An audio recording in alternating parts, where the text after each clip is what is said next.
press the button. 20 to 25 minutes later, we're recording. Welcome in, everybody, to Basketball by Association, an adjusted edition of this here podcast, moving the date around a little bit. Not the best for the listeners, I understand, but life.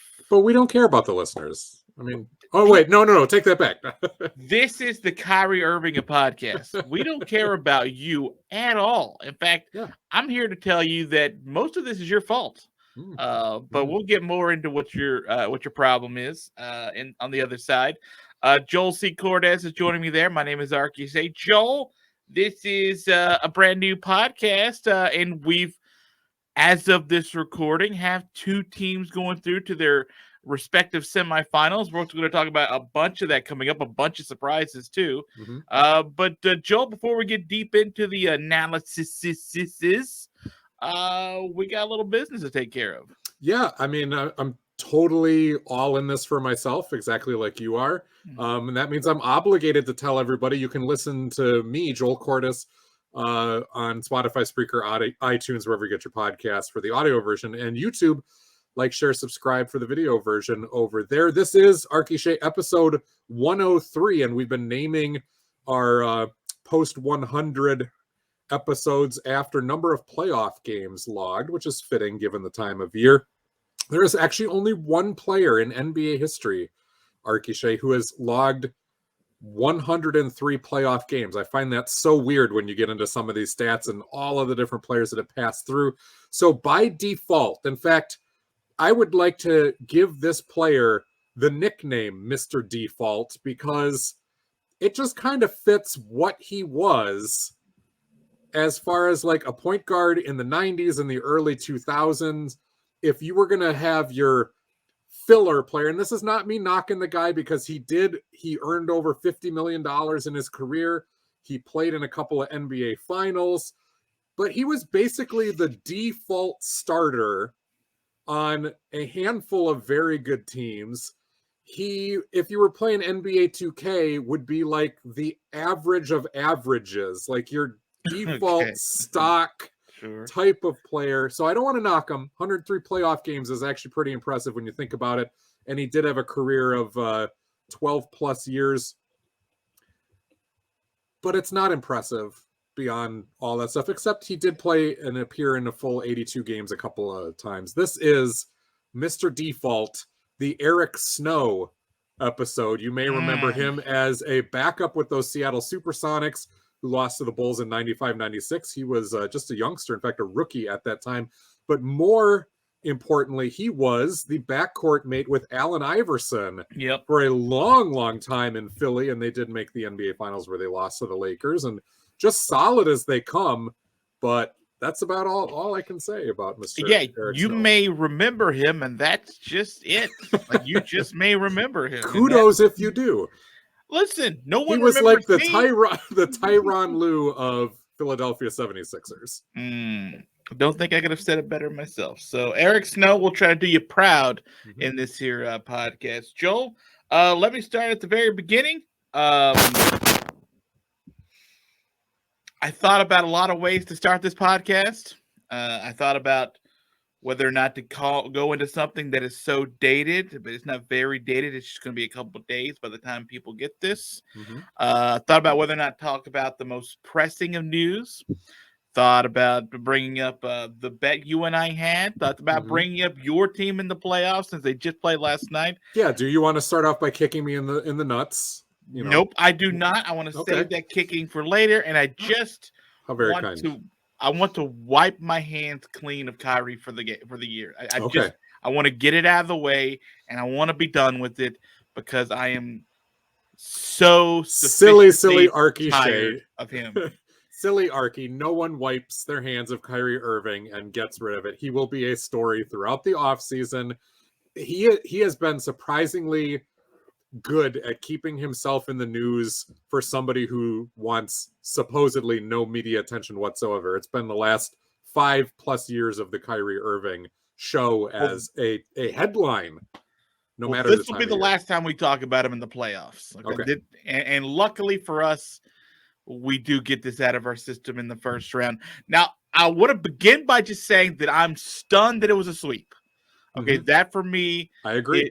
Especially seeing how good and competitive most of the games were. In fact, all 4 of the games were really awesome. Good. They were awesome, weren't they? I think it was the fewest points combined of margin of victory in I think maybe any in NBA best of 7 series, at least the first round. I know. I think all 4 games were decided by like 18 points combined. It was a competitive, entertaining, fun series. We just only got 4 of them. Which is unfortunate. Kevin Durant was a monster at Game 4, coming back after what was a poor performance in Game 3, and a shaky one in Game 2 as well. That's fair. I think in a shaky one in Game 2, decided that while at home using this huge Barclays crowd advantage, which does not exist literally at all, that.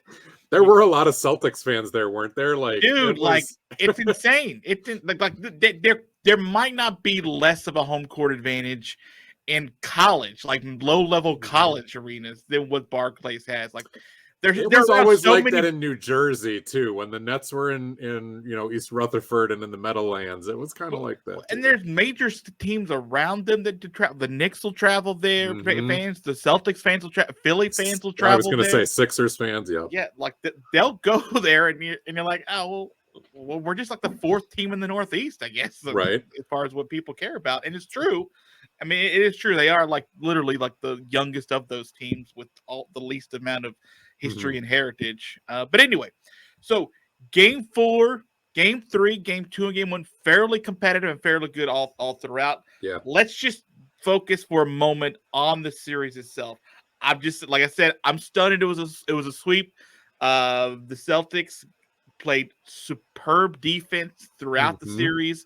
Something that we've been calling on them for the last 4 months. They've been doing it, and it did not change. They played super well, and they look like a very dangerous team, especially with the way they dispatched and how they dispatched Brooklyn.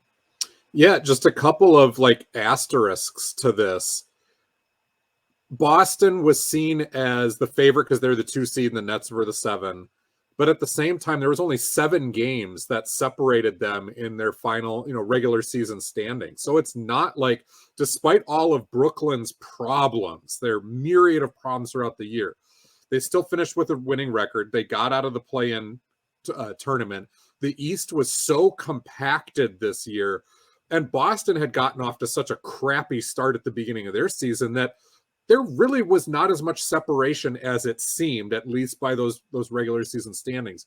But because Boston had the crappy start to the season, and then when Kevin Durant was out for 2 months, right, and Brooklyn had started so hot. Yeah, they went into a tank, and they sort of found each other roughly-ish. I mean, 7 games, considering all of that, it's kind of wild. I'm sorry to go ahead.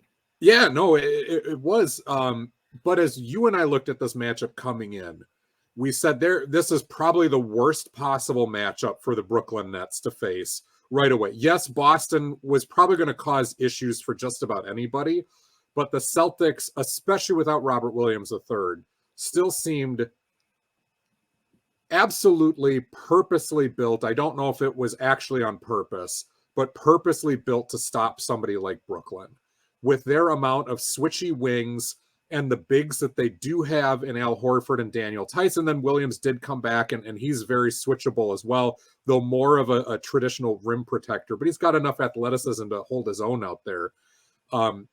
They can just switch through all of those screens that you're going to run to get Kevin Durant and Kyrie Irving the matchups that they wanted. And that's what you saw over and over again, is the Nets running those pick and rolls, trying to find a matchup that would work, and no matter what they cycled through, they could not find one because it was wild. It was like Kevin Durant was running like a madman through all of these, trying to get some of these matchups, and it just Boston was ready. Boston was ready, and they have such a good core of defenders just in general that even though like he can hit big shots over Al Horford, he can because he's freaking Kevin Durant. Yeah. But the totality of the series, like multiple guys played in multiple different ways throughout that series. You couldn't just match up one poor guy on him and have Kevin Durant go off. there's only 1.5 guys in the Celtics rotation that you could pick on if you're Kevin Durant. One of them is Peyton Pritchard, because he's small and not, he's athletic enough, but he's a backup point guard. Let's be real here. But Peyton Pritchard, they purposely did not play him when Durant and Kyrie were on the floor. Pritchard would come in only typically when Kyrie was off the floor, and usually when Durant was off as well. So he didn't play a ton in this series, but he was effective when he did. And the other half guy was Daniel Tice, who the Nets would try to switch onto Durant, but then the double would come every time. And Tice would be quick enough to either back out of that double in that switch, or the Celtics were so good on the backline rotation that if Durant was going to pass out of the double of Tice plus the help defender, the Celtics would be able to rotate and recover. And so, yeah, they'd run a switch, and it's like, okay, congratulations, you got Jason Tatum or you got Marcus Smart off of you. Now you get Jaylen Brown. Now you get Al Horford. Now you get Derek White or Grant Williams coming off the bench. That is not better. and those guys did a phenomenal job of closing out hard. Hands were up. They knew the scheme. It's just it is a testament to Ime Udoka. It's a testament to a guy like Jason Tatum. And I was really appreciative that both the ESPN and the TNT crews pointed this out and gave Tatum his due. That, like, yeah, in the past few years, he's been an all-NBA scorer. There's no doubt about it. But he jumped his defense over the second half of the year to not only be a good team defender and to be within the scheme and to not be a weak link, but to really take a step forward as an individual defender. And that's something that we saw Durant do in years past, dating all the way back to the end of his OKC tenure, and especially when he got to Golden State. Like, Durant became such a devastating two-way player because he could more than hold his own in those matchups, and Tatum was doing that throughout. You saw him get some big blocks on Durant, or at least get closeouts and make shots be tough, that even when Durant got one to go down, you're like, man, did he have to work to get that shot, and the only reason he hit that was because he's Kevin Durant and he's that good. And the same thing with Kyrie. Like, Kyrie took fewer shots than you would expect, even as this was like a revenge tour against the Celtics, and he had an amazing game one, did Kyrie. But they made him work. He didn't get as many shots as he wanted. When he did make shots, they were acrobatic, they were skillful, but he was also going to miss some of those too, because there were just not many clean looks to go around. And eventually, I think it did catch up to both him and KD, where they admitted, without admitting it, that they were in their own heads a little bit, that they were maybe forcing and rushing shots. They were having to look so hard, and maybe they were passing up a couple of looks that normally they would take. They were just, despite playing well, they were not entirely themselves. And then Boston did just enough against the supporting cast to, really take Bruce Brown out of the series, who'd been such a huge, huge asset to Brooklyn over the year. And some of these newer guys like Seth Curry and Goran Dragic, despite being effective, Nick Claxton being effective but young, the Nets did not have that built-in kind of chemistry advantage that Boston did. But they, like you said, they were that close. I mean, we could still be talking about this series tied 2-2 the way these games went.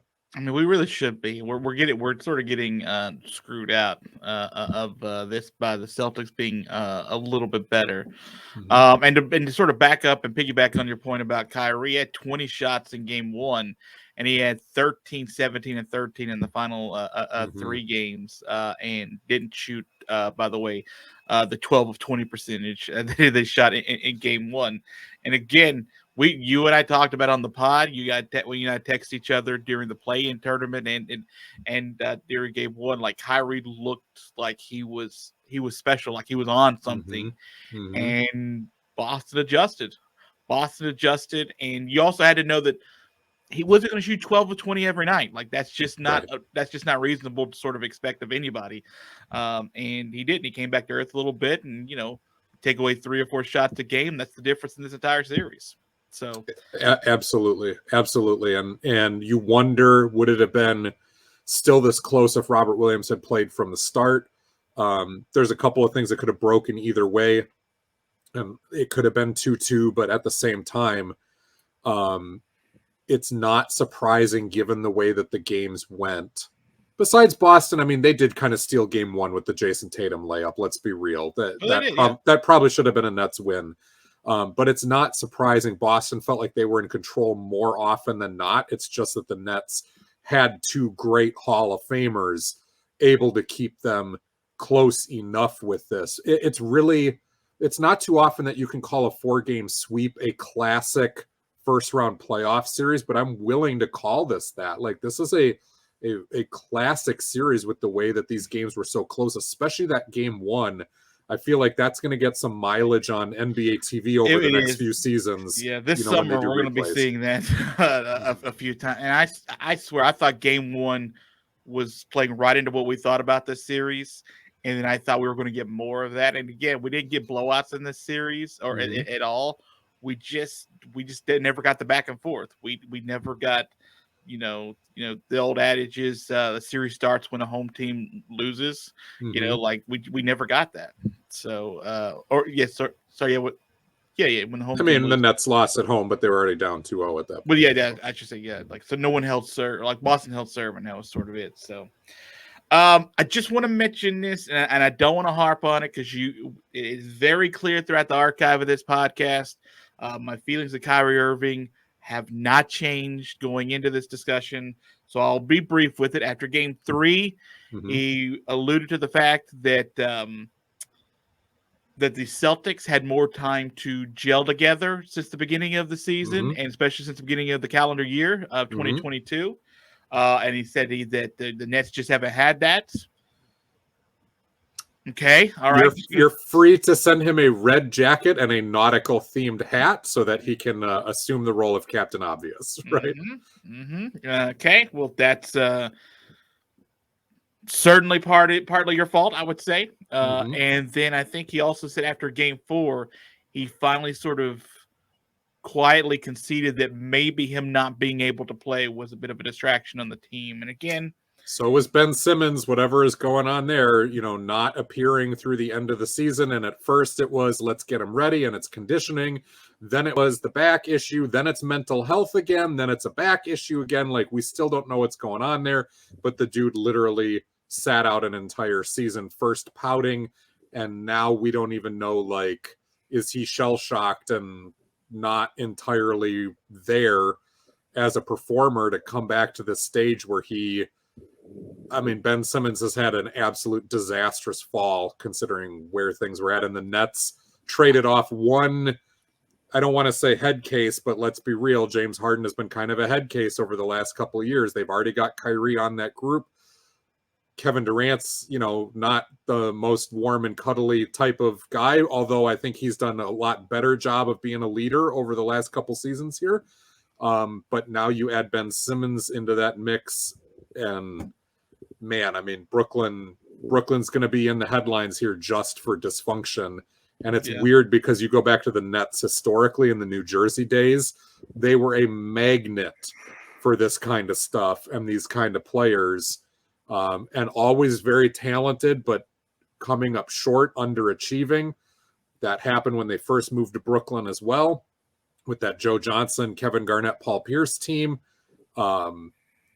It's like some things never change, and we'll see if they can move out of this MO that they've had as a franchise for so long. So Kyrie sucks because he was a problem. And he wants to, now that everything's over, sort of concede that he may have been a problem for the team to be able to, quote unquote, gel, like other teams who had their players because they played, they played more than half their games.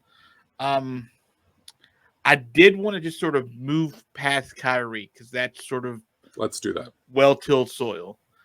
The Ben Simmons thing I do want to be brief on too, because that's also well-tilled soil. But I wonder from your standpoint, because you were just mentioning it sort of in that lead up, the back injury, getting better. Hey, he's looking around thinking like he's Jordan. Like all of these sort of extenuating factors that sort of made us believe that a Game 4 was possible. And then, felt great for 10 straight days, right? Was that the reporting 10 straight days and just woke up with a back injury, and then just didn't show up to the Barclays Center, right? Mm-hmm. Ben Simmons is in a very precarious position with his future right now. Because not only is he's suing the 76ers essentially for fine money and stuff to get back. The NBA is basically making a Ben Simmons rule right now, which is if you're cleared to play and you just don't play, you should be, allowed to make the money, right? Yep. So where do we go with Ben Simmons? Because this is, this went from just Doc Rivers may have said something off color, and you don't usually say that to the media, right? He gets his feelings hurt. He comes back, never really shows up to come back. Then claims it's mental. I should say. Right. As soon as they start docking pay, right. Then it turned. Then it turned into a back injury as he was sort of starting to come back. And Joe, for a guy with so much upside and talent, for a guy that people really want to be a part of their franchise just because of how good he can be, he's at a point in his career where he could be making some decisions that push him out of the league. Absolutely. I don't think that's far-fetched to say at all. Do you? No, and he is at a point right now where, he's on that new contract and it's big and he's going to make a boatload of money. And it could very quickly turn into an albatross or just a legal nightmare. But what are the chances that somebody is ever going to hand Ben Simmons that big of a check ever again? And you can look right now. You can look throughout the league, and a lot of times it's injury based, but there's a lot of different players who came with their baggage, and as soon as some other extenuating circumstance came in, they were never going to get that money ever again because they weren't worth the risk. And Ben Simmons is about just a DEFCON 17 level risk right now if you're going to hand him a check, because you don't know where his head is at. And I don't want to make fun of mental illness. I'm not here to do that, but we all know the coincidental nature of when that card got played and why that wouldn't have gotten played before. And it sure has seemed like searching for loopholes, and it just doesn't look good. It doesn't look good if you're an employer. Let's say face value right now it's a back thing. Is there anything you would want your 6'11" potential point guard of the at least of the semi future to have than a chronic back issue right now that you can't find on an MRI, you can't find any type of sort of fix for? Back issues just amongst us normal common folk, you don't want those because those are so hard to fix. And usually once you start the surgery train, it almost never stops at just the first surgery. So even if it's not psychosomatic, even if it is real genuine pain, this feels like at the bare minimum, he is a real risk going forward for your franchise. And very few franchises outside of the Brooklyn Nets were going to be willing to take on that type of risk. And they probably thought he'd play a game, right? Absolutely. And they swung big to get James Harden in the first place. Yeah. And that backfired on him, which was always going to be a risk to take. But Sean Marks has basically said, look, I'm here. We have this window around Kyrie and Kevin Durant. I'm going to try to keep those guys happy. I don't, if I get fired, I get fired, but I'm going to go down swinging. And he has been absolutely aggressive, trying to make this work. And there's something to be said for that, of just going all in. And Sean Marks has been all in for about 2 full seasons now. And this is part of that, but it sure does feel like, because it's not calculated risk, it's just risk, that there are so many more ways this could go wrong then it could go right and the Nets actually win a championship. Like, it's possible.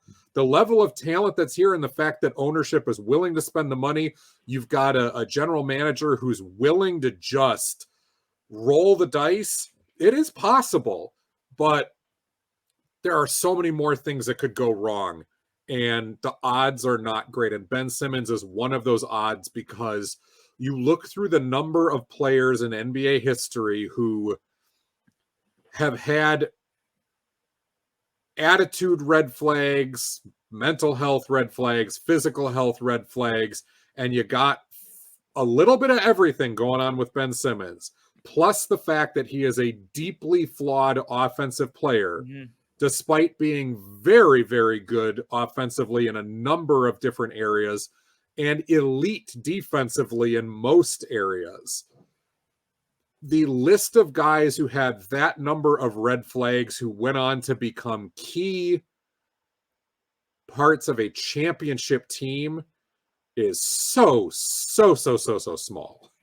You know, and there's guys later in their career who were valuable role players who kind of overcame some things and, you know, were very, very helpful later in age as they kind of matured into what they were going to be, and they still brought that talent, but that's not what the Nets need out of Ben Simmons right now. So I don't know. It's, count me among the legion of skeptics, and it's not because I'm a Ben Simmons hater. I've got a soft spot in my heart for flawed players like that who are so elite in a couple of areas and then a few others that you just got to work through. But the fact that the jumper has not improved whatsoever since the day he came in, and that it is a psychological component to that, and now that's where he's been attacked, and the passivity on offense, it actually doesn't fit very well with what the Nets need either. That's the problem. Like, you can put the ball in Ben Simmons' hand and have him be a table setter, but is that really what Kyrie Irving and Kevin Durant need? Is that really what they need, as a traditional pass-first point guard to set them up? And the answer is no. Both of those guys do work as slashers. They do work as catch-and-shoot guys, sure. But they're at their best when they're running out of those pick and rolls with the ball in their hands first. So how does Ben Simmons fit with that? Because if you just turn him into an offensive rebounder, what's going to happen? People are going to sag off of him for days because the ball is not in his hands, and they're going to dare him to shoot. That has not worked out well for Ben Simmons when he's been used in that role. Because remember, Philly was dabbling with that, trying to turn him into a power forward in his last season with the Sixers. 35.4, 37.8, and 40.3 are his final 3 years on this contract before he's an unrestricted free agent. He's going to earn more in 2 seasons than Eric Snow did his entire career. Just to bring it full circle here. That's rude, Mr. Snow. We're not doing this to slam you. Okay, that's not why we did this. Picked you for this podcast. I also do worry that if he does come back, you think guys like Draymond Green are going to be nice to him? You know, you think that these kind of physical, downright mean guys on the court, you know, aren't going to be things that get inside his head, and people aren't going to people are trying to get in Steph Curry's head, and you can't do it right now. Like, you don't think you're trying to get into you're trying to get into somebody who's clearly shown that you can do it. Like, it's like there's so many weaknesses and flaws here that, you know, it's a precarious time for his career right now. If he wants to continue playing, he could just cash the checks and go home, I guess. Like, if that's what he wants to do, and just deal with legalese and just show up to the practice facility and get treatments and stuff for a while. If that's what he wants to do, I mean, he can do it. And it's not like Kyrie and Kevin Durant are the warmest, cuddliest, most supportive teammates either. Remember that James Harden coming in was supposed to be amazing because him and KD are buds going back to OKC, and the three of them are all friends. And that lasted for a hot 5 minutes before they all just didn't get along, because there's a lot of different nuances to having a relationship with Kyrie or Kevin Durant. And so Ben Simmons, as a guy who appears to have a lot of different nuances, as far as his ability to have relationships with people, like there's just a lot of red flags here. I know you want to move on, and let's do that and talk about actual basketball here. Yeah, which Ben Simmons isn't playing right now. Mm-hmm. Okay, so let's lead with what got us here. Your Minnesota Timberwolves, who are not interested in holding on to fourth quarter massive leads. Like that seems to be a thing for them. Ja Morant goes nuts. Patrick Beverley's like doing a little small gesture. Karl-Anthony Towns is shushing people in the third quarter. Dude, man, I love this series. It's been a lot of fun to watch, and this one we predicted correctly. This would be a series you would be entertained by. So far through 5 games, that's not proven to be false. And that it was going to go back and forth, right? Back and forth. And it has. I mean, just a 3-2 series lead right now for Memphis after that comeback win, another comeback win.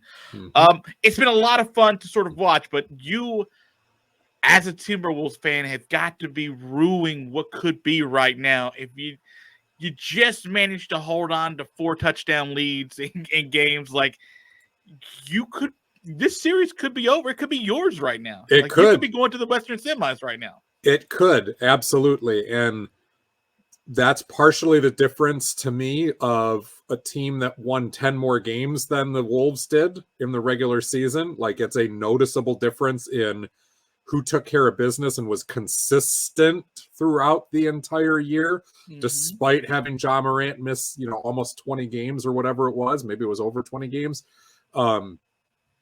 It's a team in the Memphis Grizzlies that have been here before, that have had some of those unforced errors and mistakes, and they're still making them because they're so young, but they've done this before. They've gotten some of that out of their system, enough out of the system.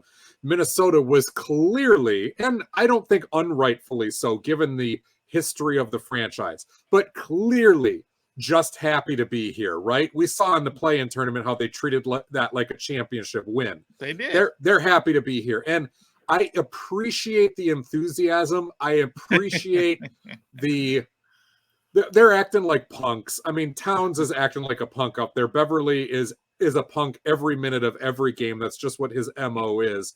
There is a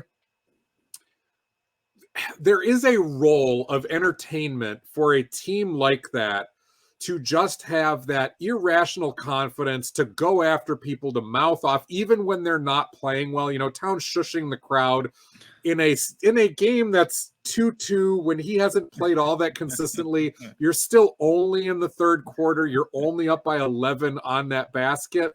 Like, you and I texted each other. There was other people I was texting during that time. It's like, Cat, come on, man. But at the same time, this team kind of reminds me of some of the classic foils. In wrestling, what's the term for that? I'm in pro wrestling. It's not the foil. What is it? The bad guy, or the heel. The heel turn. Okay. Minnesota kind of reminds me of those Washington Wizards teams with Gilbert Arenas and Caron Butler and Deshaun Stevenson, that just went after people, and they were a big foil to the Cavaliers early on with LeBron. And in the same way, the Indiana Pacers were kind of like that. You think of Paul George and Lance Stevenson especially. That same David West, that same way to LeBron's Miami Heat in the Eastern Conference. They were there. They were going to punk them. They were going to go hard. They're entertaining games. But at the same time, did those foil teams ever actually win? Did those foil teams ever actually get past, the big tough team that they were playing? They went after them. They made an entertaining series, but there was always mistakes. There was mental mistakes. And Minnesota, if they really truly want to be more than that, they better be learning a whole lot here, because the amount of mistakes that have been made, of unforced turnovers, you saw it early in that game 5. How many times did Patrick Beverley drive into the lane, leave his feet, because in game 3 and 4, he was able to out-muscle people, and this time the Grizzlies were waiting for that. So he leaves his feet, tries to dump it off into the corner, or especially to Jared Vanderbilt, in the dunker spot, but Vanderbilt doesn't even have his hands up ready for a pass. And it's doinking off of his shins. He's not ready for it. It's out of his hands, or Karl Anthony Towns gets it at the top, hot potatoes it on a pass to somebody who's not even there. And these early turnovers, that could have been the difference in Minnesota being up 20 instead of up 11 when Towns is shushing people. And that comes back to bite them. Not being able to make key stops and key moments has been a problem for these Wolves all year. They've been the number one scoring team, but they do go through power outages, which we've seen in this series where suddenly no one can score despite the fact that they're such a good offensive team. But even when they do score a crap ton of points and they get up by 30, not being able to make stops, having a ton of boneheaded fouls, and Towns, like, dude, you're a coach's kid. You are an all-star level player, and you are still making the same boneheaded offensive fouls, defensive reach fouls, whatever, that you have for the last 5-6 years. When is that going to get better? When is that going to change? D'Angelo Russell is...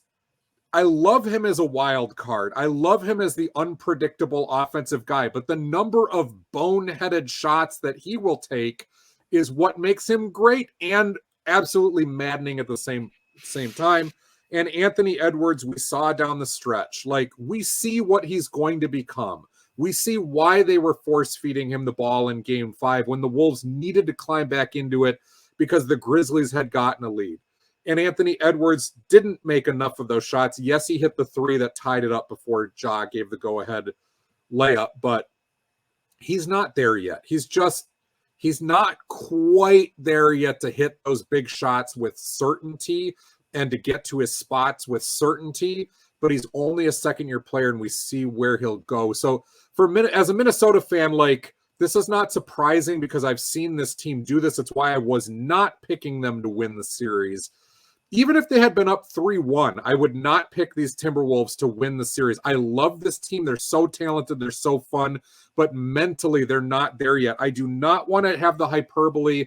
You know, Charles Barkley said they're dumb as rocks. No, this team is not dumb as rocks, but they are, how shall we say, not smart yet when it comes to a lot of this stuff. And the Grizzlies have been smarter. Brandon Clark has suddenly become as valuable to them as Jaren Jackson, and that's why they drafted Clark a couple seasons ago, like, because of what a heady player he was in college, and all of a sudden he's becoming that glue guy for them off the bench, who probably might become their starter next year alongside Triple J up front.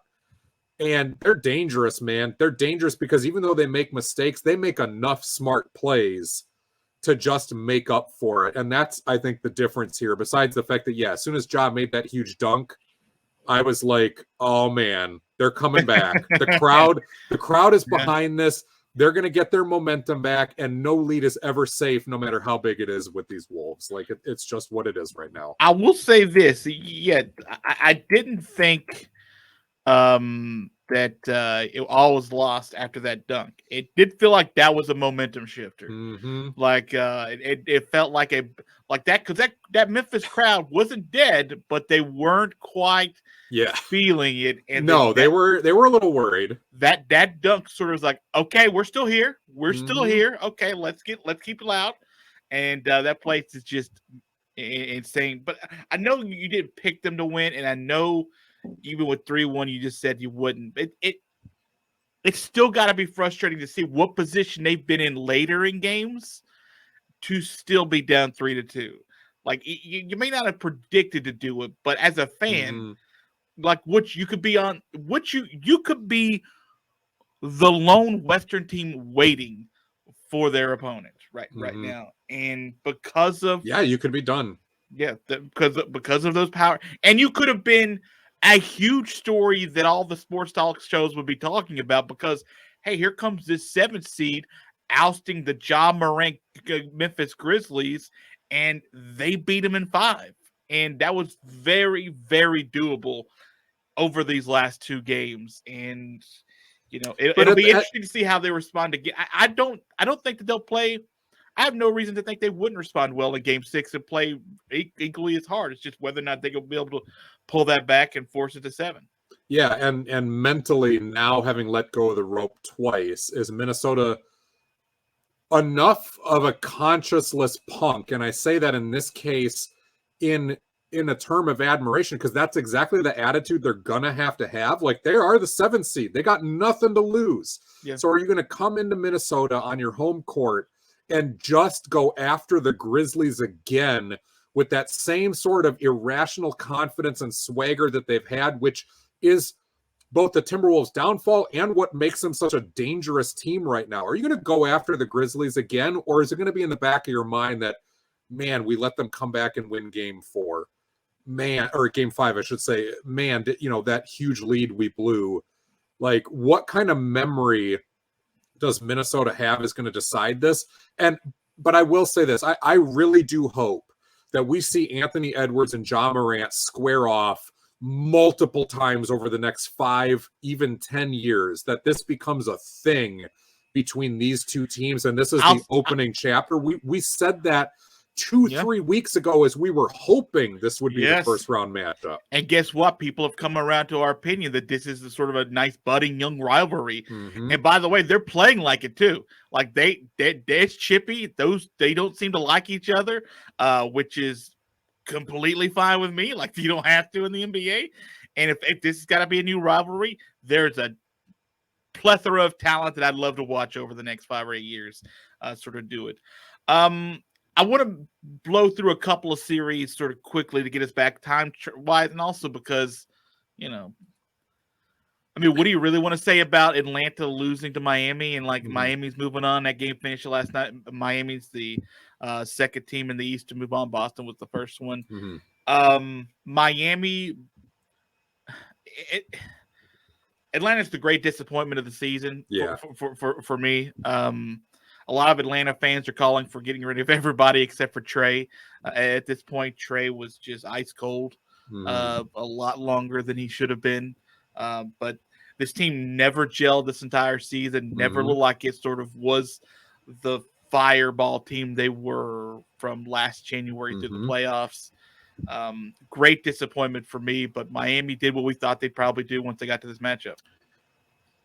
For the Atlanta side, the honeymoon period has to be over for Trae Young. Like, he was that young player, super, super talented.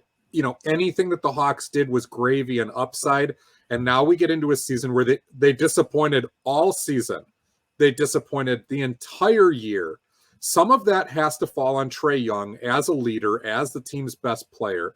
Then they get into a first-round series which, yes, it's against the number 1 team in the East, and you're the 8th seed. So I understand that it's going to be tough sledding. But at the same time, Trae Young's struggled mightily through most of the series, and you just lost a game where the Heat were missing Jimmy Butler, missing Kyle Lowry. They bring in a guy like Victor Oladipo, who has not played in the playoffs, hardly played during the regular season. They start Gabe Vincent. Max Strus has been in the starting lineup now for a while, but the Heat, again, just manhandle Trae Young, and you need a guy like DeAndre Hunter to have 35 points to even stay in the game whatsoever. Some of that has to fall on Trae. Like, it's not just trade everybody and move Trae. It's, okay, this is the next step, the next hurdle in your evolution as a great player to overcome. So I'm not bashing Trae. I'm just saying, these are the lumps that stars take, and eventually you get to that point where it can't just all be sunshine and lollipops because you're young. We talked about that with Luka last year, right? We said that with Luka in his playoff run, where it's like, all right, man, it's time now to be more than just that really nice, good player who we all love to watch. Like, you got to be able to carry your team, make them better. And, for the Heat, that game right there shows you what makes the Heat dangerous. It's not the top line talent. It's the fact that they show up, they do their job, that they plug in guys who have hardly played, who have been at the end of the bench. They come in. It's not pretty. but the job gets done, and they all defend hard. It's like with Boston, except the Heat have had this MO for longer. Boston just discovered that they could do this, right, and have really, like, done well with it. But Miami's like, yeah, man, we've been here, and the guys that we plug in have all been around the block on other teams playing this type of role. And yeah, okay, no Jimmy Butler. We're going to get 20 and 11 out of Bam Adebayo, who's going to control things.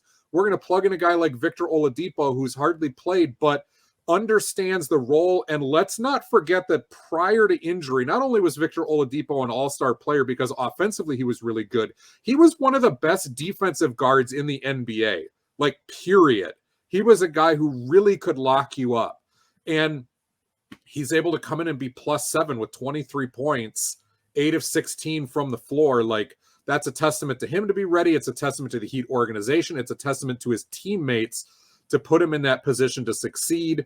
And again, how many times can I backhand compliment Miami? I don't know if they're the best team in the Eastern Conference. It still doesn't feel like they are, but they're going to give you one hell of a fight in whatever series. And if they're going to see Philadelphia in the next round, which, barring a huge collapse here by the Sixers, like, Philly is in for a dogfight. And if Miami can get to that Eastern Conference Finals, I don't care whether it's Boston or Milwaukee, like, you are going to have to fight in the gutter to get past Miami. And yet Miami still got smoked by Milwaukee last year. So what do we make of all this? It's tough to know. It's tough, and Atlanta wasn't going to sort of reveal much about that team anyway. They're not a tough team. No, it's they're not a mentally tough team. Exactly. Also, adding on to your point about the Trae Young, they just wrapped up his 4th season, so next year's year 5. You got to see something, right? You saw the explosion onto the scene through the team in the playoffs last season. This year, a huge dip down. So it's a good time to buy low if you want to buy low for this Hawks team, especially Trae Young. But Trae Young, as a score first guard, man, like, that guy. And I'll go ahead. I was going to say, it's a lot to put on him. He's shown that he can do it. He has just got to be a lot more consistent, and he's going to have to work at it, man. Because right now Atlanta's seen as a one-player guy or one-player team right now, and this year it's sort of proven right. Like, you shut down Trae, you shut down the team. And the blame's got to be spread beyond just Trae, because John Collins, DeAndre Hunter, Kevin Huerter, Clint Capella, that whole young starting lineup. All right, guys, you've all been around the block now multiple times. John Collins, you got your bag of money. Clint Capella, you've gotten your bag of money previously with the Houston Rockets. Like, you guys are old enough now that it's not just, oh, they're young, take their lumps. Like, these are your lumps. You are taking them. So what will you do with this? Because you guys are clearly talented. On paper, you've got everything that you really need. So there's going to be a lot of people looking for that next step of evolution here. And if not, you go down as one of those talented also-rans that will be forgotten in 5 years outside of Atlanta. And unfortunately, we've seen more than a few Atlanta Hawks teams like this through the history of that franchise as well, where it's like, yeah, they're talented. They were fun. They were in the playoffs. But does anybody remember Mookie Blaylock and Steve Smith and Dikembe Mutombo and Christian Leitner and Ty Corbin? Do they remember the Josh Smith, Joe Johnson? Those iterations, and even like they may play the Al Horford, Paul Millsap, Jeff Teague, Kyle Korver group. Like, they got the number 1 seed in the East because they were so talented. And what do we know about them? Nothing. Yeah, like, right. Hawks don't do this again, man. Yeah, well, they're on the precipice of it. So a lot of soul searching needs to happen this offseason. A lot of work needs to be put into that team. I'm not sure you really need a lot of roster adjustments. I'll be interested to see what they would do either. But like, I thought this team wouldn't be fighting for play-in tournament coming in this year. Like, I remember being at the beginning of the season, seeing them at like 2-6 and saying like, well, get out of this, right? Like, this can't be the whole season. It was the whole season. It was the whole season just like that. Briefly on this series, because it looks like it's getting away. Joel, I don't owe you I guess I do owe you a Buffalo nickel. You don't owe me a Buffalo nickel because the Golden State Warriors are not sweeping the Denver Nuggets. You don't owe me anything if this ends in 5. We said that was a push. That was. It will end in 5. Believe that, because when they go back to Golden State. Listen, Denver, I give them a ton of credit for continuing to play hard, right? Whatever you want to say about Mike Malone, like whatever you want to say about him, like his team was still focused and ready to play. Like I remember, what was it, game 2? I guess it had to be game 2 at Golden State. I remember watching sort of that game get out of hand. And then Steph come in and score like 11 straight points or something just stupid. Like, he just wouldn't miss. And I was watching it mainly because I was trying to get one more rebound out of a particular Denver Nugget I don't want to go into for my bet. Never got it, by the way. Because Steph wouldn't miss. Like he just wouldn't miss. Luckily, Klay Thompson went under on his points, so thank you, Steph. Or thank you, Klay. But still, like, this team has Steph coming off the bench whenever you need him. And this team still almost came back and won game 4 in Denver. I mean, that game looked like it was going to be Denver's to sort of slowly salt away.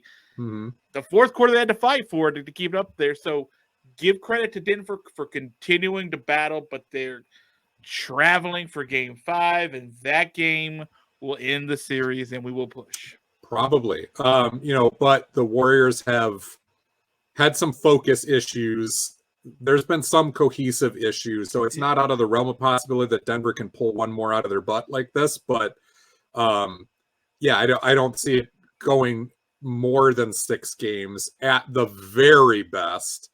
Granted, Denver, last year had some 3-1 leads that they were able to overcome, but that does not feel like the same team. And Golden State was the worst possible matchup for the Nuggets to see in the first round. Like, they would have been better off, honestly, facing Memphis even in the first round. Hey, listen, DeMarcus Cousins is trying to blow the team up on his own, like, right? The Warriors just have all those weapons, especially from outside. Denver doesn't have enough guns to fire back.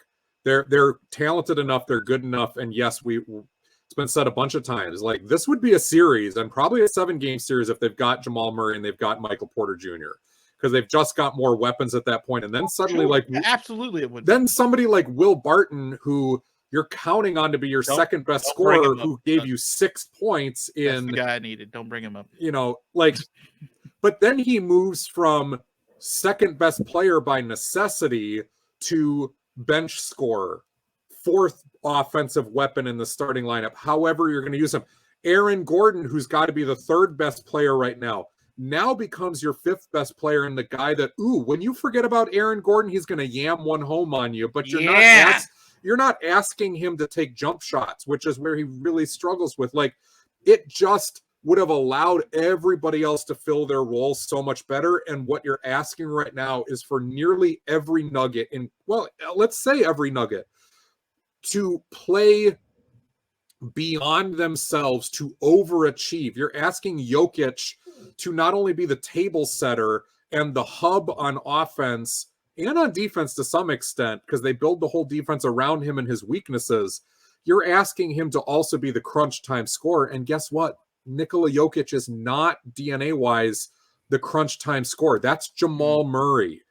That's Murray, and you don't have him on the floor. I'll say this, and then we can move on, because there's a couple more interesting series to get to. You can see it on some of the guys' face when Golden State gets a little going, gets a little warm. You can see it on some of the guys, like a Will Barton, for example, especially I watched it on game 2. They sort of give the look every now and then of like, what do you want us to do? like we're out here, we're working at it. Like, it's just these guys, like, he's Steph Curry, I'm not. Like, I'm trying. I'm running around with them. Like, what do you want me to do? Like, you hold off Klay for a while, and you hold off Draymond, and like and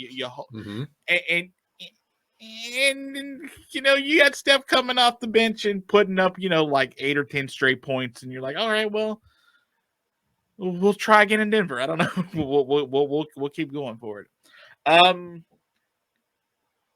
Joe, what a difference having a Luka Doncic makes, huh? Luka Doncic comes back, and guess what, folks? Dallas looks good again. 3-2 up on Utah, and hey, Utah, thanks for playing. You look like you're done. Not only do they look like they're done in this series, but it looks like, and I mentioned this last week, like we're probably at the end of the Rudy Gobert, Donovan Mitchell pairing in some way. And if we're not, then nobody's paying attention in Utah, and we should be. It feels so analogous to what we saw in Portland last year, where it's like, this is probably the end of the Damian Lillard, CJ McCollum pairing, because we've tried it. We've tried it. Everybody gave a good effort, but NBA cores, especially when it's not working, but you get like 4 to 5 years. You get to grow up as young players. You take some lumps. You take a couple shots in big playoff series when you've had them under your belts. And then if it's not working, like, you have to retool. I'm not saying that Utah needs to blow it up and just start over from scratch. That would be silly because they're not. I've read reports that like they're interested in shipping both of them.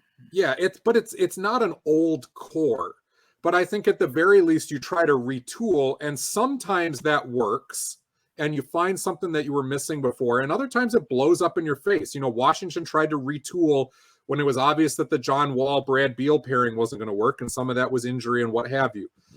Portland tried to retool, and the bottom fell out because of injuries and the guys that were brought in. But I think if I'm Utah, I look for what I can get for Rudy Gobert, and I try another season or two with Donovan Mitchell because he is so young as my best player, and I see where things go. But they might, you know, if him and Gobert got along real well and were best buds, you might try that for another year, and you move Bogdanovich, you move Mike Conley, you swap Jordan Clarkson out for somebody, and you just try to retool that way. But I don't think it's worth it at this point. I think you move Gobert, you give Mitchell another season or two with the new group and see where that goes. And then if that doesn't work, then you're into the NBA life cycle of just completely blowing it up and starting all over again. And there's no shame in that, because you had a good group that you built internally. They got you to the playoffs. They got into some tough series. They gave it a good run, and it didn't work. And this is just how it goes. So Dallas is the better team. Utah might be able to win another game and make this a 7-game series. And the only reason that exists is because Luka was not around for part of the series and Dallas was undermanned. You might be able to do that, but Dallas is the better team. And yeah, Dallas, because of Luka and because they have a good enough supporting cast and they defend so much better this year under Jason Kidd, they're going to give somebody a series in the second round if they're able to move on. I don't think they're the favorites by any means, but they'll give it a series. I don't have much else to add other than Luka, since he's been back in 2 games, 33 points, 30 points, 22 of 43 shooting. Can I interest you in that? He's all right. Yeah. And by the way, that's a dude who looks like he's fat now, right? Like he doesn't even look like he's like he got eaten into some like potato chips recently or at the beginning of the season. And you're like, all right, we'll take it. Like, I love when overseas players, especially any type of NBA player, but like you see, like the Nikola Jokic, like these two dudes, him and Luka Doncic, don't look like they should be nearly as dominant when they're on the court as they are, and like they're truly special to watch, and I really appreciate that about them. And I do think that they need to be held to that same standard that we hold other players to. Like, there needs to come the point where it's like, Luka, be in shape by the start of the season. Jokic got himself into better shape and he looks better here as time has gone on, but he's had a couple of fat starts too. And it's like, look, we can't, to be fair, we can't sit here and bash James Harden when he's done this repeatedly and then just kind of chuckle smugly when Luka and Jokic show up. Like, at some point it's got to be like, guys, you got to come in and be ready too, you know. I love chubby James Harden. Okay, like I'm not gonna fret with that. Okay, like you are the exception to the rule, though, of the talking heads. Like, screw the talking heads. We're the talking heads here. Exactly. Like, if you could give me like who is that the huge guy for the Celtics? bald head. Glenn Big Baby Davis. Yeah, well, golly, yeah. I mean, that dude's massive. Who? I feel like it's named Antonio. So anyway, like if I could give obese Shaq like for games, like let me have him. Like I love this guy. I love because it's such an oddity to see like those kind of like now if it's Shaq because he's with the Celtics and he could play like 6 minutes a game and like he's 60 pounds overweight. No, but like he can still be really good. Yeah, you used to get Fat Shaq at the beginning of Lakers seasons, right? And then he would play himself into shape. People forget like how thin Shaq looked especially compared to now when he was in Orlando. Like the dude was like toothpick compared to what he is now. And how svelte he would look by the end of the season once the playoffs rolled around. It's like, oh man, Shaq's cut again. But at the beginning of the season, it was Fat Shaq, and he knew he could get away with that. So. I love Fat Shaq. All right, Joel, very briefly on this one too. It looks like the Bucks are going to beat the Bulls. No Zach LaVine, no Alex Caruso tonight for Game 5. They've been ruled out. It's a disappointing end, it looks like, for the season for the Bulls, for what we thought they could be, but we know how they got hit with the injury bug and the COVID bug and stuff, and like where they could be seeding-wise differently now. But for Billy Donovan, I feel like this is overall a positive step for him and the Bulls coming forward. So it's not going to end well, but you're going against the defending champs, and you got to be all there, baby. And like, you say what you want about, how Chris Middleton and company are going to be. Like, they're loaded out otherwise. We said that this was going to be the Bulls' undoing from the very beginning. The beginning of the season, we said depth was going to be an issue, and if injuries stack up, they're going to be in trouble. And that has been their undoing over the second half of the season. But like you said, to put it back into perspective, they made the playoffs. They got back into the playoffs as a young, rebuilding team.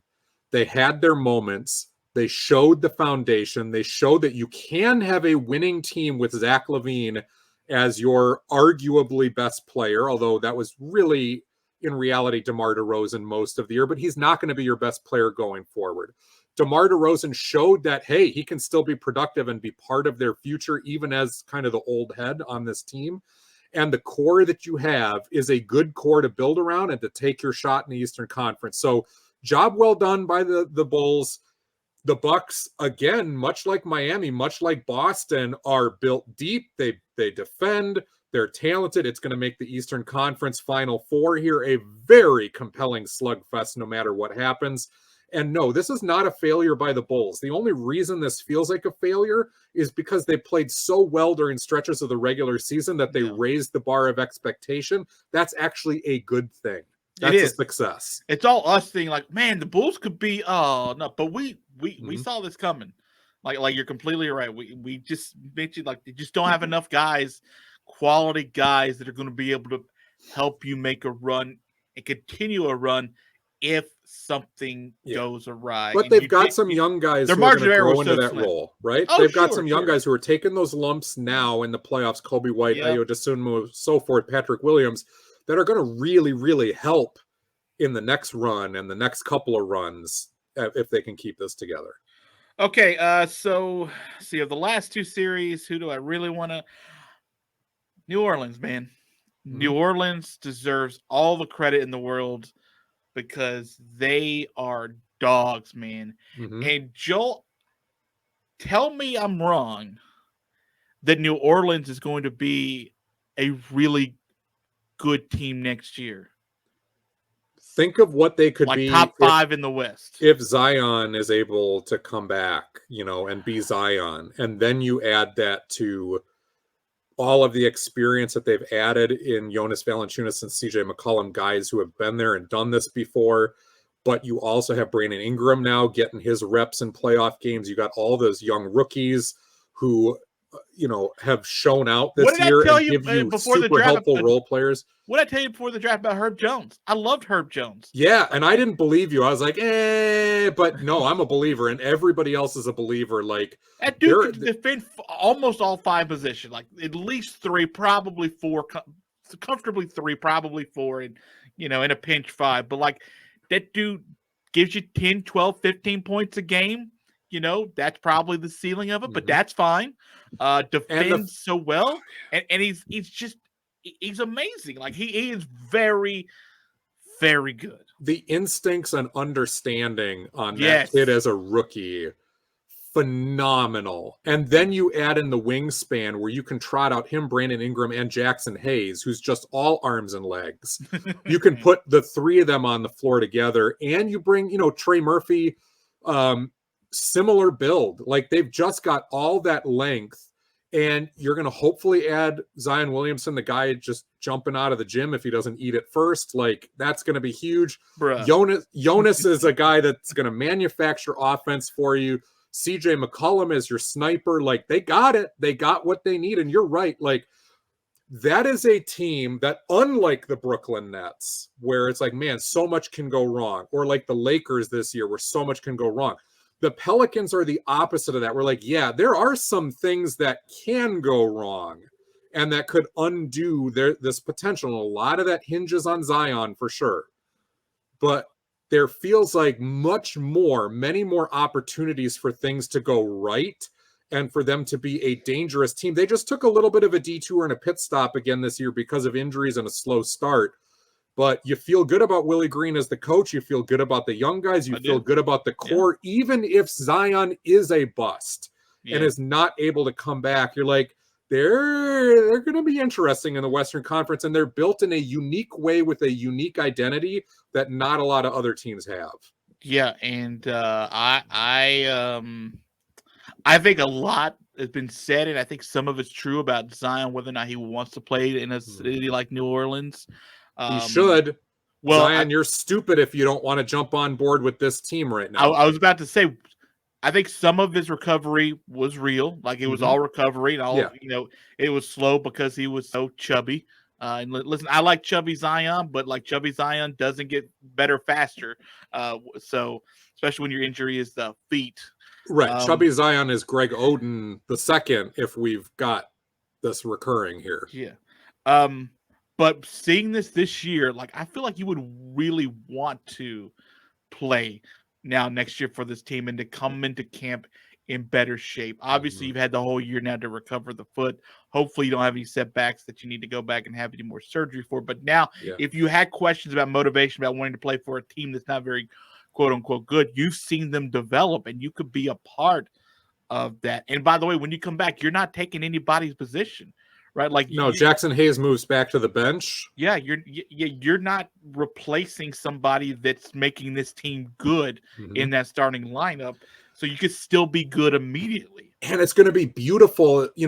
We've said Zion's a little undersized. Defense is not his strong point, but he's not a terrible defender because of the athleticism. But you got Herb Jones out there who's got your back, and you got Brandon Ingram, who's a very, very, very good defender as well. As Zion Williamson, you are not going to have to work so hard defensively when you've got these other players who are going to cover for you. Like, it is a great situation for him to get back into. By the way, how about how loud that building gets for the Pelicans? Like, I have not heard it that loud. I think New Orleans is if not the lowest, it's the second lowest as far as the population surrounding the city, the smallest market, I guess I should say. But rabid, man, those dudes are rabid, and man, like it's cool to see basketball in New Orleans, especially on a smaller market level, be so thoroughly supported. Even when I think most people thought going into it, like, hey, Phoenix is the number 1 seed, right? Like, we just got in here. I know we're kind of fun and exciting, but there's no Zion. There's reasons not to have been nearly as loud and enthusiastic coming into that building, and they were, and I really appreciate that. And I know we've talked over the fact that like there's been no Devin Booker recently. So that's a big reason why the series has been so competitive. When you lose like your best scorer, and like it's Mikal Bridges, man, for Phoenix though, like he's gone from supporting player to cornerstone. Yeah, he's with big. Booker and with Ayton. Well, that's also what I was going to mention. That's why they're now up 3-2 in a series where, without someone like that, they could be down 3-2 and looking at one of those 8-1 losses that, you know, you only get when like you know, you're like the Mavs or Derrick Rose gets hurt or someone against gets the hurt. Sixers. Your best player gets hurt. So finally, let's wrap it up with Philadelphia and Toronto. A lot to sort of talk about there. Toronto has fought valiantly in this series. Toronto, of late they have. I should mention, like, once they got back to Toronto, they were able to get game 1, 2, 3, 4, and 5 more recently. There is the Joel Embiid injury. That's obviously a big deal. James Harden has not played particularly well overall in this series, and also the head coach looks like he's trying to give up another 3-1 series lead, even though it started 3-0. He could be the first coach to ever give up a 3-0 series lead, which is awesome. By the way, Doc Rivers, I saw the stat somewhere, had the most losses in closeout games of a series of all time. And granted, he's coached in a lot of them. Yep. But, like, should have closed out a few more of those. And remember, James Harden has had a 3-1 lead erased. That's true. At least once, maybe even twice. I think it's twice. I think he did. I think it happened in Houston and Oklahoma City, right? Yeah. So, Joe, I think Philadelphia is going to win this series. I don't know it anymore because you keep stacking on these issues. So one of them psychosomatic with the Doc Rivers thing, but one of them very real. I think it's the shooting thumb, of Joel Embiid, and that's really limited in him. So you still like Philly to get through? I do. You know, I was picking Philly in like 7, but I said this was an upset special and the Raptors maybe could pull it off. You were on this series being more competitive than I was earlier. Yeah. I thought it was a bad matchup, but I thought it'd be over in 5 or maybe 6. But I thought Toronto's ability to just make things weird, to just get weird in the series was like, that was going to be a problem for Philadelphia. And again, these two teams were only separated by 3 games in the regular season standings. So it's a 4-5 matchup, and they're a lot closer than people would give credit for, because we just don't respect the Raptors the way that we should. And for them to be able to win that game by 15 with no Fred VanVleet, again, a testament to the fact that they're well coached. They don't have much of a bench, but guys have stepped up. It is, again, part of that warning flag with Philly, with James Harden and without him even too, like how mentally tough are they? And now you don't have Matisse Thybulle when they're playing in Toronto. Thybulle, they had been a starter for them, or at least a key guy, and they've had to downgrade him in the series just because they knew they weren't going to have him in Toronto. So they're playing the guys who can play more, but that's not good for Philly because Thybulle is so important to what they do defensively. So yeah, I think Philadelphia moves on, especially with VanVleet being out, but this could get sweaty. I mean, this could really move to a game 7, and then you've got all those questions for Philly. But you have Joel Embiid, you have James Harden. That should be enough. And if they lose this, oh my goodness, you know, Philly has married themselves to James Harden at that point. They're tied to Joel Embiid for better or worse, but like, that is if they lose this, you can't move on from James Harden because of how much you gave up for him and the fact that he is a big red flag risk guy too. But you probably should fire Doc Rivers if this happens. Like, you should. Can you imagine the pressure of Game 7 if this gets back to Philly for Game 7? Yeah. Like your head would explode. Like, because the discussion is not till it gets to Game 7, because again, you and I both could be a competitive series. You were longer than I was. With the history that's rolling around the Doc Rivers brand, even though he's won the one championship, you can't forgive everything else just because of the one championship. Yep. You could take the one championship into account, but you can't forget the majority of his resume. That's what's given him so many other chances. It really is. Championship. Everywhere he's gone, Boston, LA, not yet Philly. Not yet Philly? Maybe Philly coming up. He has had some less than stellar playoff outings, especially with the lead. Mm-hmm. And I wonder if they drop Game 6, with the limping Philadelphia team coming back home, if I wouldn't just put all my money on Toronto. They got nothing to lose. I mean, they are playing with house money at this point. How tight that team could be with how poor James. I was looking at James Harden's stats. He's against the Raptors. He shot 6 of 17, not great. 3 of 9, 7 of 13, good. 5 of 17 for excuse me, 4 of 11. I should have metered on that, but it happened too fast.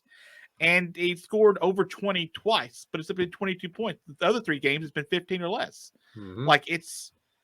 That's not the James Harden you signed up for. And it feels like James Harden hit a wall fast. And we've talked about teams or players degrading slowly over time just because they've been doing it forever. James Harden's been doing it forever too.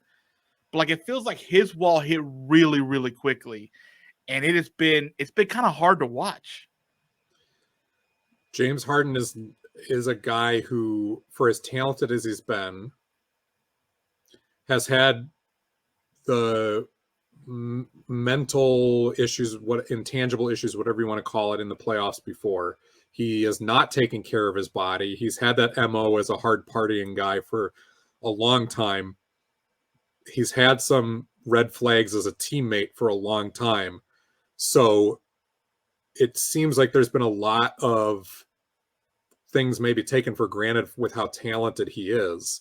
But what happens when some of that athleticism and some of that talent starts to wane? Have you done enough of those other intangible things as a teammate, as a learning to be a winner, somebody who sacrifices, somebody who puts his body first, his craft first, all of those things?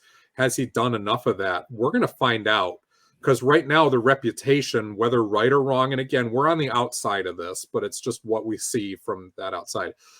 The outside does not bode favorably for those intangible things having been taken care of. And the NBA is littered with guys too, historically, that fall was pretty fast because of that. Whereas other guys were able to prolong their career for maybe a lot longer than they should have because they were maniacal about their health, or because they were such a good teammate, or such a winner that they were able to go and recognize and go, oh, my role isn't this anymore. I just want to win. My role is that instead. And I'm going to go rock that role. And my team's going to keep winning. And it may look like I'm still as important as I was, but I'm rocking this role over here and letting somebody else do it. And I will say, since James Harden has gotten to Philly, he said the right things, but he said the right things when he got to Brooklyn too. He did at the beginning. Yeah, it all starts off shiny and clean and nice. But now if things get tight and it's tough sledding, we're gonna find out whether it's the real James Harden coming back out, the one who passes the buck all the time, who gets prickly, and then who suddenly goes, I'm too good for this. I'm too good to be here. I am not feeling it. Move me somewhere else. And it's like, dude, you've run out of places to be moved. The only reason you wound up in Philadelphia for the price that was paid was because Philly was desperate with the Ben Simmons situation, and because Daryl Morey was the GM, and your guy was there willing to give you a shot because he knows you. Nobody else would have made that move. Think of the Game 7 pressure would be on guys in that situation. Doc Rivers, we talked about his history. James Harden Game 7 history is Daryl Morey. Awful. Daryl Morey's history is awful in the Game 7s. But, more importantly, the 2 previous ones on the court, as far as coaching and playing, how tight those would be. And then you think, hey, we got Joel Embiid. He'll be able to – Joel Embiid's busted up again, right? Last year was a knee. Now it's a shooting thumb. So it was already said, I'm going to have to go have surgery on this when it's all done. But right now, got to keep playing. So – I love and respect Joel Embiid. He's such a gamer. I appreciate that guy. Final thing I just want to get to you very quickly. I just want to ask you this question. We feel fairly comfortable where we think both brackets are going to be. We think, the top 4 seeds are going to advance in both. But let me ask you this. In the East, and we'll wrap up with this, if Philadelphia does get through, and, of course, Milwaukee too, Philadelphia is by far the most vulnerable team that'll be left in the playoffs, right? I agree. Yeah, I would agree with that. I think Boston and Milwaukee is going to give us just an unbelievable semifinals here. And it better, because that I hope that does, because whoever comes out of that probably is the Eastern Conference champion. And I'm backhanding Miami. Just continue to do that, but whoever wins that semifinal series is probably the champion, unless they come out so battered and bloody and Miami's able to take care of business quickly. You know, Miami's been so opportunistic and professional to be able to take care of things. That's their ticket. That's their ticket to the finals, is if things fall that right way for them. Yeah, I'm only mentioning that also because by the time we come back and record again for next week, all these series will be in the second round of the semifinals. I should mention, and you'd have Phoenix taking on Dallas in our scenario, and Golden State taking on Memphis. I think for the first time in a while, the most intrigue for me would be on the Eastern side at this point. Like, I agree, but Golden State and Memphis will be a heck of a series, and I'll take the Warriors. Like, I'll take the Warriors in that, and I'll take Phoenix over Dallas if it comes to that too. Yeah, because I'm still on the Golden State Remember Us tour, so like I said, I'm not abandoning them now, and since they can't meet my Knicks, I'll still have them. But I thought Philadelphia was a very clear Eastern Conference champion contender for the majority of the year. This series has really made me question a lot about them, especially since you had the injury to Joel Embiid. Milwaukee, Boston, they look phenomenal. Slight lean toward Milwaukee. The slight lean comes from my hatred of the Celtics. So so I think we'll see a Milwaukee. Oh man, if we get a Milwaukee Golden State, we'll talk about that later, but I think that's what I predicted, by the way, at the beginning of the season. In the offseason, that's what I predicted. I said it'll be a hell of a lot of fun. But I think it'll be Milwaukee over Boston, and then what's the other one? Miami over Philly. Miami's that boring team I don't want to see win, just because, like, I don't want to say it's just a stars thing, but like the way they play, it's not TV fun, right? At this point, like if I'm spending all my time not watching most of the time, most of the time, but you get some. Well, of the other four teams, right? Like that's what I'm sort of predicting them, but they seem to be the better team. They're going to be more rested. They're physical, and they'll be very ready. So probably Miami, Milwaukee, I would have for coming out of the East. So yeah. Did you pick your East just now? Yeah, I'll take Milwaukee and Miami, and then I'll take Milwaukee going to the finals. But again, if Boston is able to beat the Bucks, which they are very capable of beating the Bucks, then I think Boston makes the NBA Finals out of this too, and I'll take Golden State in the West. I thought Milwaukee was the worst matchup for Boston if those teams that could have come out in the bottom half of the bracket ish. So Giannis is about to have to work really, really hard. Oh, yeah. The Bucks better hope Chris Middleton gets back, because again, Boston's switchability, their wings, all this, and we do have to go because of time here, but Boston is a nightmare matchup for a lot of people. It is not going to be easy for the Bucks. It is going to be a tough series, and again, probably 7 games, and I hope so, because that's going to make it a great one. And it should be. It should be tough at this point. Like, you're down to the final 8 teams. So, all right, Joel, say goodbye to the good folks. So, of course, we know you can find us on the YouTube and all the old podcast apps. But remind us, who is this episode in name of? It's the Eric Snow episode, and we appreciate all of you listeners. I know we bashed at the beginning of the show, but we appreciate everybody who supports this program, and we'll see you next week, probably taping midweek again. So, Arky, Shea, thanks. It's been fun. Thank you, sir. Go Herb Jones.